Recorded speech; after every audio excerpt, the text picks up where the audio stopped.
بسم اللہ الرحمن الرحیم۔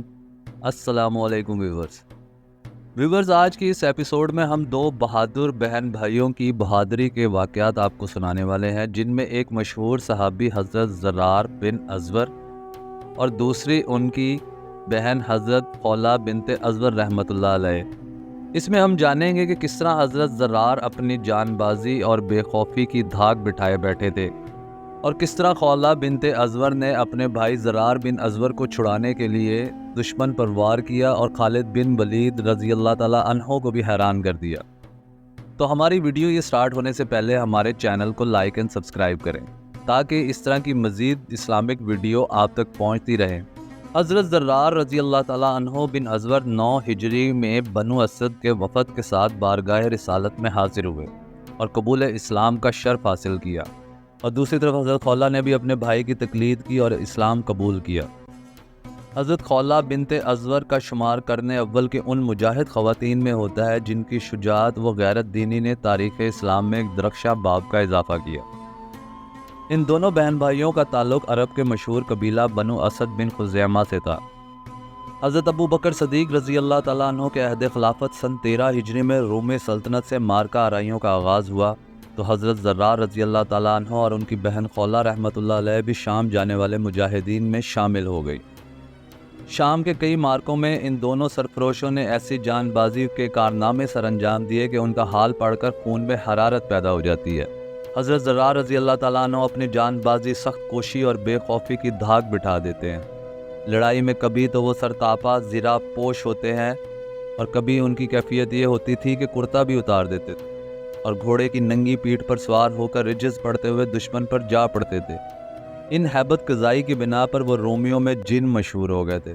جس طرف رخ کرتے رومی جن آیا کہہ کر بھاگ کھڑے ہوتے تھے۔ اپنی بے مثال شجاعت کی بدولت وہ 1000 شجاعان عرب کے برابر تسلیم کیے جاتے تھے۔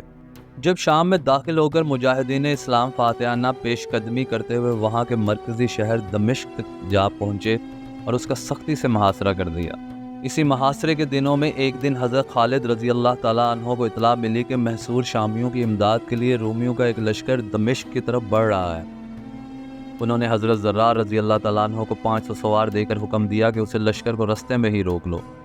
حضرت زرار رضی اللہ تعالیٰ عنہ دشمن کے لشکر کے قریب پہنچے تو معلوم ہوا اس کی تعداد 12,000 سے کم نہیں۔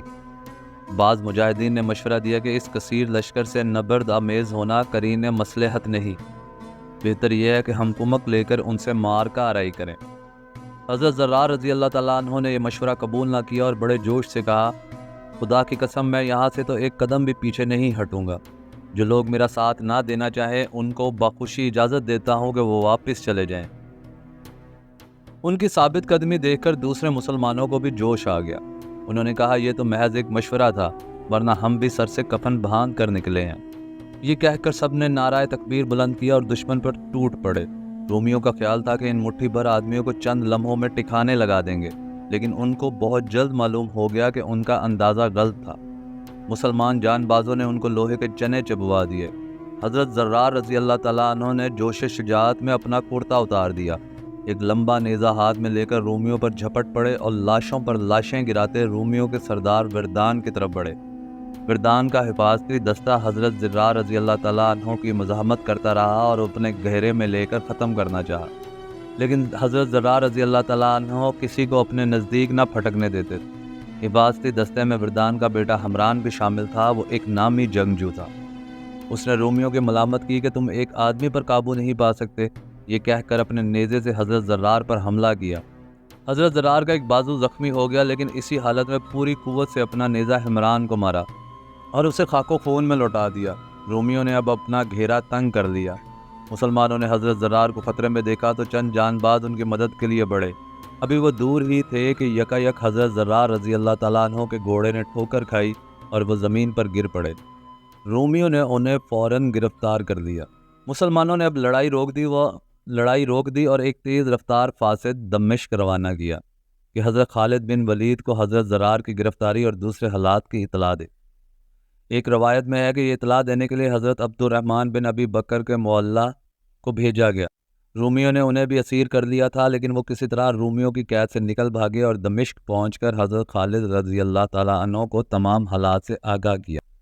حضرت خالد رضی اللہ تعالیٰ عنہ نے میسرہ رضی اللہ تعالیٰ عنہ کو 1000 جوانوں کے ساتھ دمشق کے مشرقی دروازے پر متعین کیا اور باقی فوج کو ساتھ لے کر موقع جنگ کا رخ کیا۔ اثناء راہ میں یکایک انہوں نے دیکھا کہ لشکر اسلام کے آگے ایک نقاب پوش سرخ رنگ کے گھوڑے پر سوار بڑی تیزی سے میدان جنگ کی طرف لپکا جا رہا ہے۔ وہ حیران ہوئے کہ یہ کون شخص ہے، لیکن تحقیق کا موقع نہ تھا، خاموش ہو رہے۔ مسلمانوں نے جلد ہی رومی لشکر کو جا لیا اور کسی توقف کے بغیر ان پر حملہ کر دیا۔ معرکہ کارزار میں حضرت خالد رضی اللہ تعالیٰ عنہ نے دیکھا کہ وہ نقاب پوش اس بے جگری سے لڑ رہا ہے کہ جدھر جھک پڑتا کشتوں کے پشتے لگا دیتا تھا۔ زخم پر زخم کھاتا ہے لیکن پیچھے ہٹنے کا نام نہیں لیتا۔ انہوں نے دوسرے مجاہدین سے اس نقاب پوش کے بارے میں پوچھا، لیکن سب نے لا علمی کا اظہار کیا۔ اتنے میں وہ نقاب پوش مارتا کاٹتا رومی فوج کے قلب سے خون میں نہایا ہوا نکلا۔ حضرت خالد رضی اللہ تعالیٰ عنہ اپنا گھوڑا دوڑا کر اس کے پاس پہنچے اور پکار کر کہا، اے مرد مجاہد، تو نے سرفروشی کا حق ادا کر دیا۔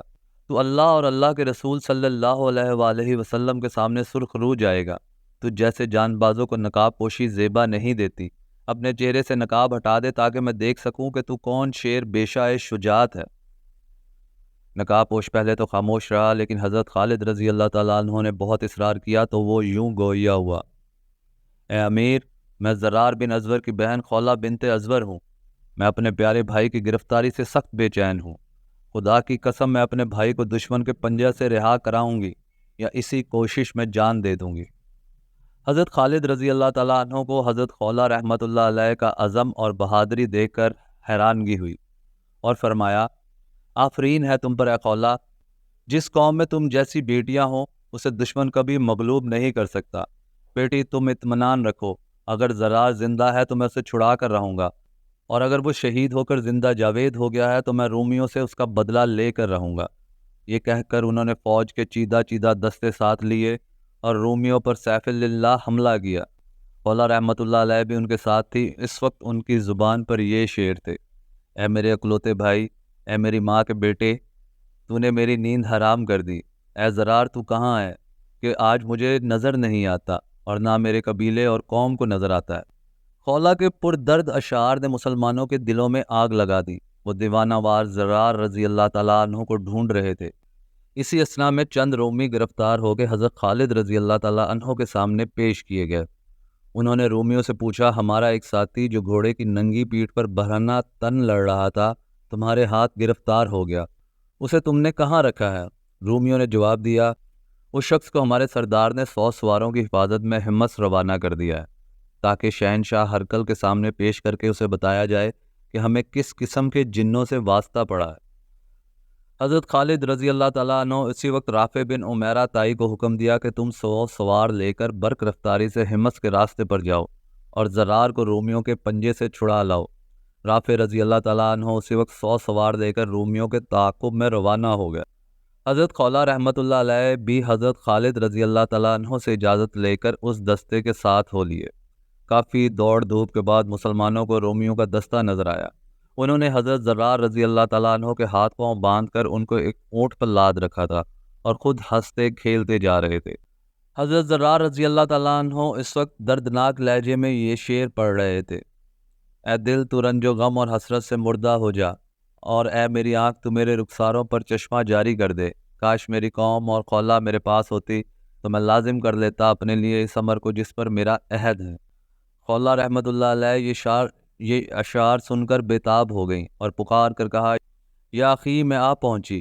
یہ کہہ کر شیرنی کی طرح رومیوں کی طرف جھپٹی، ساتھ ہی دوسرے مجاہدین بھی اللہ اکبر کا نعرہ لگا کر رومیوں پر جا پڑے اور چند لمحوں میں انہیں فنا کے گھاٹ اتار دیا۔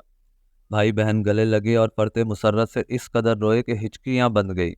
وہاں سے سب لوگ حضرت خالد رضی اللہ تعالیٰ عنہ کے لشکر میں واپس آئے۔ دوسرے دن لڑائی شروع ہوئی تو رومی بہت جلد ہمت ہار بیٹھے اور اپنے سینکڑوں آدمی کٹوا کر بھاگ کھڑے ہوئے۔ مسلمانوں کو کثیر مال غنیمت ہاتھ آیا اور وہ فتح سے سرشار دمشق کو واپس آئے۔ دمشق کبھی فتح نہیں ہوا تھا کہ حضرت خالد بن ولید کو اطلاع ملی کہ ہرقل نے ایک جرار لشکر جنادین بھیج دیا ہے۔ حضرت ابو عبیدہ رضی اللہ تعالیٰ عنہ کے مشورہ کے مطابق حضرت خالد اور دوسرے افسروں نے دمشق کا محاصرہ عارضی طور پر اٹھا لیا اور اجنادین کی طرف روانہ ہوئے۔ حضرت خالد رضی اللہ تعالیٰ عنہ نے اسلامی لشکر کے ہراول کی قیادت سنبھالی اور حضرت ابو عبیدہ رضی اللہ تعالیٰ عنہ عورتوں اور بچوں کو اپنی نگرانی میں لے کر لشکر کے پیچھے روانہ ہوئے۔ محصور دمشقیوں نے جب دیکھا کہ مسلمان واپس جا رہے ہیں تو وہاں کے دو رومی سرداروں پیٹر اور پولوس نے مسلمانوں پر عقب سے حملہ کرنے کا منصوبہ بنایا۔ وہ 16,000 پیادہ اور سواروں کو ساتھ لے کر مسلمانوں کے عقب پر جا پہنچا۔ یہ حملہ ناگہانی تھا۔ مسلمانوں کے سنبھلتے سنبھلتے وہ چند مسلمان خواتین کو گرفتار کر کے پیچھے لوٹ گئے۔ ان خواتین میں حضرت خولہ رحمۃ اللہ علیہ بھی تھی۔ جب ایک جگہ رومیوں نے سستانے کے لیے پڑاؤ ڈالا تو خولہ نے اپنے قیدی بہنوں سے کہا، بہنوں، ہم شجاعان عرب کی بیٹیاں ہیں اور ہادی برحق صلی اللہ علیہ وآلہ وسلم کی نام لیوا ہیں۔ ہم کو ان مشرکوں کی اطاعت قبول کرنے کی بجائے جان پر کھیل جانا چاہیے۔ ان خواتین میں بیشتر قبائل تبا و حمیر سے تعلق رکھتی تھیں اور نیزہ بازی اور شہ سواری میں مردوں کے برابر تسلیم کی جاتی تھی۔ خولہ رحمۃ اللہ علیہ کی ولولہ انگیز تقریر سن کر ان کو جوش آ گیا اور وہ یک زبان ہو کر بولی، خولہ، تم نے ٹھیک کہا، ہم جان پر کھیل جانا چاہیے، لیکن ہتھیاروں اور گھوڑوں کے بغیر رومیوں سے مقابلے کی کیا تدبیر ہے؟ خولہ نے کہا، بہادری یہی ہے کہ مادی سامان کے بغیر محض اللہ کے بھروسے سے باطل کے سامنے ڈٹ جاؤ۔ آؤ خیموں کی چوبیں اکھاڑ لیں اور ان سے رومیوں کے سر توڑ ڈالیں۔ اس طرح اگر رہائی مل گئی تو اپنے لشکر سے جا ملیں گے، ورنہ شہادت پا کر اللہ کے سامنے سرخ رو ہو جائیں گے۔ اب تمام عورتیں اٹھ کھڑی ہوئی اور خیموں کی چوبیں اکھاڑ کر لڑنے پر کمر بستہ ہو گئی۔ حضرت خولہ نے انہیں ایک دائرے کی صورت میں منظم کیا اور پھر یہ سب رجز پڑھتی ہوئی رومیوں پر حملہ آور ہوئی۔ ہم تبا اور حمیر کی بیٹیاں ہیں، ہمارے نزدیک تمہیں ہلاک کرنا کار ثواب ہے، اس لیے ہم لڑائی میں جان سوز آگ بن جاتی ہیں۔ یاد رکھو، آج تم بڑے عذاب میں ڈالے جاؤ گے۔ رومیوں نے چاروں طرف سے عورتوں کا محاصرہ کر دیا، لیکن وہ خیموں کی چوبوں سے ان کے سر توڑ دیتی تھی اور کسی کو اپنے نزدیک نہ بھٹکنے دیتی تھی۔ کافی دیر اس طرح مقابلہ جاری رہا اور کئی رومی ان جان باز خواتین کے ہاتھوں جہنم واصل ہو گئے۔ آخر رومیوں نے غضبناک ہو کر ان پر ایک فیصلہ کن وار کرنے کا ارادہ کیا۔ ادھر حضرت خالد اور حضرت زرار کو خواتین کی گرفتاری کی اطلاع ملی تو وہ فوج کے ایک دستے کے ساتھ نہایت تیز رفتاری سے رومیوں کے تعاقب میں روانہ ہوئے۔ این اسی وقت جب رومی بنات اسلام پر بھرپور حملے کے لیے ہتھیار سنبھال رہے تھے، انہوں نے مسلمان شیروں کی ہیبت ناک دھاڑ سنی۔ ان کے فلک شگاف نعرہ تکبیر سے زمین دہل رہی تھی۔ رومیوں کے اوسان خطا ہو گئے اور وہ سب کچھ چھوڑ چھاڑ کے الٹے پاؤں دمشق کی طرف بھاگے۔ حضرت زرار نے برق رفتاری سے آگے بڑھ کر پیٹر کو جا لیا، اپنا خون آشام نیزہ اس کے جسم کے آر پار کر دیا اور پھر دمشق کے دروازے تک بھگوڑے رومیوں کا تعاقب کیا۔ عورتیں اس امداد غیبی پر خدا کا شکر بجا لائیں اور زرار رضی اللہ تعالیٰ عنہ اپنی جان باز بہن سے مل کر بہت مسرور ہوئے۔ شام کے مختلف معرکوں میں رومیوں کو پے در پے شکستیں ہوئی اور دمشق بھی مسلمانوں نے فتح کر لیا۔ تو کیسر روم ہرقل کو سخت غیرت آئی اور اس نے مسلمانوں کو شام سے نکالنے کا تہیہ کر لیا۔ اسی مقصد کے لیے اس نے انطاکیہ میں بہت بڑی فوج جمع کی، جس میں بڑے بڑے آزمودہ کار جرنیل اور سپاہی شامل تھے۔ یہ جرار لشکر انطاکیہ سے چلا تو مسلمانوں نے طے کیا کہ شام کے جن جن شہروں پر ان کا قبضہ ہو چکا ہے وہاں سے فوجیں ہٹا لی جائیں اور پھر یہ سب فوجیں ایک جمع ہو کر رومیوں کا مقابلہ کریں۔ عرب مورخین نے لکھا ہے کہ مسلمانوں نے دمشق کے حمص وغیرہ شہروں سے نکلتے وہاں کے غیر مسلم باشندوں کو یہ کہہ کر جزیہ کی رقمیں لوٹا دی کہ اب ہم تمہاری حفاظت نہیں کر سکتے۔ یہ لوگ مسلمانوں کے حسن اخلاق سے اس قدر متاثر ہوئے کہ روتے تھے اور دعائیں مانگتے تھے کہ خدا مسلمانوں کو جلد واپس لائے۔ مسلمان شام کے شہروں سے نکل کر یرموک پہنچے اور یرموک کے کنارے وادی واقوسہ میں خیمہ زن رومی لشکر کے سامنے پاؤں جما کر کھڑے ہو گئے۔ اسلامی لشکر کی کل تعداد ملا کر 40 اور 50 ہزار کے درمیان تھی۔ اس کے مقابلے میں رومی لشکر کی تعداد 2 لاکھ سے اوپر تھی۔ رومیوں نے چاہا کہ مسلمان روپیہ لے لیں اور واپس چلے جائیں، لیکن مسلمان اس پر آمادہ نہ ہوئے اور جنگ ناگزیر ہو گئی۔ لڑائی کا آغاز ہوا تو رومی بڑی بے جگری سے لڑے اور کئی بار مسلمانوں کو پیچھے دھکیل دیا، لیکن ہر بار انہوں نے سنبھل کر ایسا جوابی حملہ کیا کہ رومیوں کو پیچھے ہٹنا پڑا۔ ایک بار رومیوں نے مسلمانوں کے میمنہ کو اس قدر دبایا کہ وہ اپنے بڑے لشکر سے الگ ہو کر نہایت بے ترتیبی سے پیچھے ہٹے، یہاں تک کہ عورتوں کے خیموں تک پہنچ گئے۔ عورتوں کو یہ دیکھ کر سخت غصہ آیا انہوں نے خیموں کی چوبیں نکال لی اور رومیوں پر پل پڑی۔ ساتھ ہی انہوں نے پیچھے ہٹنے والے مجاہدین کو غیرت دلائی کہ ایام جہالت میں تم حق کے خلاف بڑھ چڑھ کر لڑتے تھے، اب اللہ کی راہ میں لڑنا پڑا ہے تو قدم پیچھے ہٹاتے ہو۔ مسلمان غیرت کھا کر پیچھے پلٹے اور اس جوش سے لڑے کہ رومیوں کو پیچھے دھکیل دیا۔ رومیوں کا مقابلہ کرنے والی خواتین میں حضرت خولہ بھی شامل تھی۔ وہ ہندہ بنت عتبہ اور دوسری عورتوں کو ساتھ لے کر رجس بڑھتی تھی اور مسلمانوں کو لڑائی پر ابھارتی تھی۔ لڑائی کے آخری دن رومیوں نے بار بار خوفناک حملے کیے، لیکن مسلمان بڑے ثابت قدم نکلے۔ انہوں نے تلواروں کی نیام توڑ کر پھینک دیے، تلواریں سونت لی، نیزے سیدھے کر لیے اور دشمنوں کی صفوں میں گھس گئے۔ یہ حملہ اتنا شدید تھا کہ دشمن کے قدم لڑکھڑا گئے۔ رہی سہی کسر اسلامی فوج کے اس دستے نے پوری کر دی جو بجلی کی تیزی کے ساتھ رومیوں پر پیچھے سے حملہ آور ہوا۔ اس جنگی چال نے دشمن کو حواس باختہ کر دیا۔ رومی فوج میں سے نصف فوج میدان جنگ میں کھیت رہی اور جو لوگ زندہ بچ گئے وہ بدحواسی کے عالم میں بھاگ نکلے۔ جنگ یرموک کا شمار شام کی فیصلہ کن لڑائیوں میں ہوتا ہے۔ اس کے بعد قیصر روم پھر کبھی اتنا بڑا لشکر جمع نہ کر سکا۔ وہ انطاکیہ میں تھا کہ شکست کی خبر پہنچی۔ اس وقت اس کی زبان پر بے اختیار یہ الفاظ آ گئے: الوداع اے شام۔ اور پھر اس نے فی الواقعہ سرزمین شام کو چھوڑ کر قسطنطنیہ کی راہ لی۔ حضرت زرار اور حضرت خولہ نے کب وفات پائی اس کے بارے میں مختلف روایتیں ہیں۔ ایک مشہور روایت کے مطابق حضرت خولہ رحمۃ اللہ علیہ نے سن 18 ہجری کی وبائے طاعون میں وفات پائی۔ دمشق کے باب الشرقی کے باہر آج بھی 2 قبریں موجود ہیں، جن میں سے ایک حضرت زرار رضی اللہ تعالیٰ عنہ اور دوسری حضرت خولہ رحمۃ اللہ علیہ سے منسوب کی جاتی ہے۔